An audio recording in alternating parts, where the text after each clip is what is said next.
Entonces, ¿quién ha sido más perverso, Lenin o Marx, el gran teórico?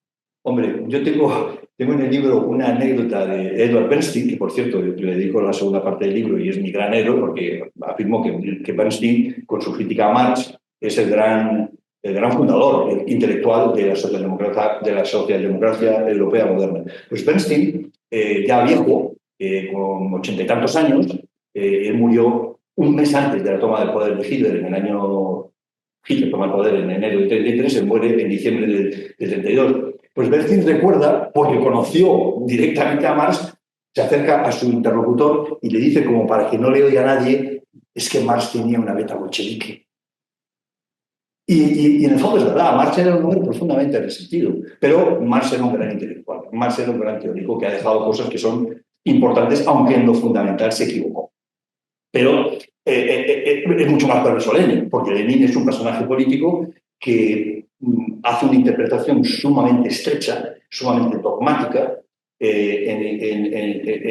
cuanto a que no hay más alternativa que o la revolución o el sometimiento al capitalismo y a la burguesía. Y él lleva a práctica eso de una forma violenta y además lo teoriza. O sea, teoriza la necesidad del terror rojo, la necesidad de la ruptura violenta y revolucionaria, y todos los partidos comunistas durante muchos años, hasta la llegada del comunismo en Europa con Santiago Carrillo y Enrico Berlinguer, todos los partidos comunistas estaban absolutamente rendidos al dogma de que la única forma de transformar a la sociedad era la revolución comunista, era la revolución o la insurrección violenta, y que todo lo demás, que además se asociaba con Bernstein, era reformismo claudicante y oportunista.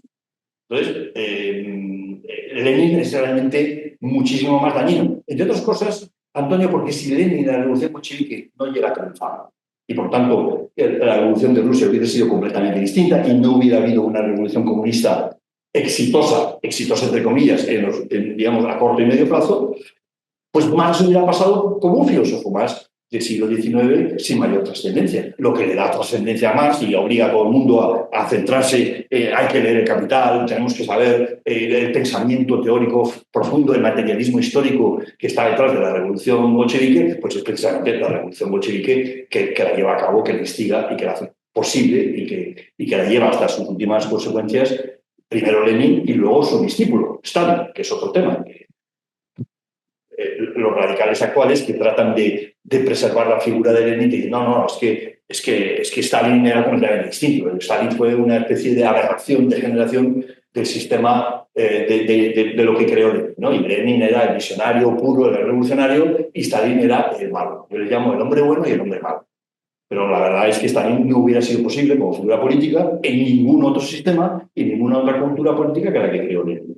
Y digamos que Marx lo podemos definir como una persona fundamentalmente resentida. Bueno, hombre, Marx es una persona compleja, pero era un hombre resentido en el sentido de ser revolucionario activo en las revoluciones del 48, en París, en otros sitios, de ser expulsado de su país, de Alemania, pues acaban en el exilio londinense, donde vive una vida bastante precaria, porque tiene que vivir pues prácticamente de lo que había ahorrado su mujer, que era una aristócrata alemana, y tiene que vivir de las ventas de sus panfletos o de escribir artículos para un periódico de Nueva York, que creo que se llamaba el New York Post o algo parecido. Entonces, él vive de una forma muy precaria porque está absolutamente obsesionado con acabar su plan, que es el análisis o la crítica de la economía política del capitalismo.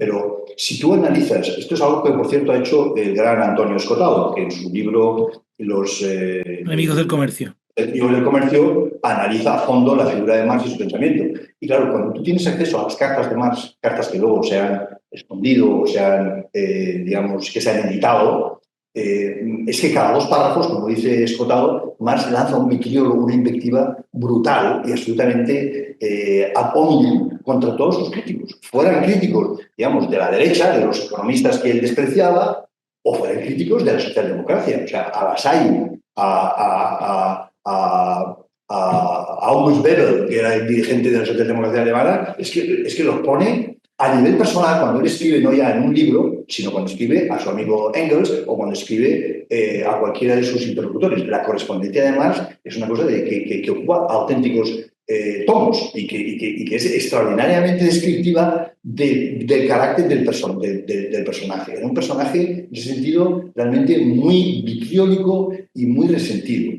Pero yo me resisto a creer que esa es la única faceta del personaje de Marx, porque hay que tener en cuenta pues, que vive en Londres en una situación muy precaria porque está convencido de que su gran obra, El Capital, pues va a cambiar el mundo. Y efectivamente lo hizo, pero unos cuantos años más tarde. Yo creo que el resentimiento de Lenin es mucho más profundo. El odio de Lenin es algo que lo atraviesa todo, porque sufrió, siendo muy joven, la ejecución de su hermano. Su hermano, que él tendría 16, 17 años cuando ejecutan por intentos, fue acusado de intento de asesinato del zar y ejecutan a su hermano mayor, que era su ídolo.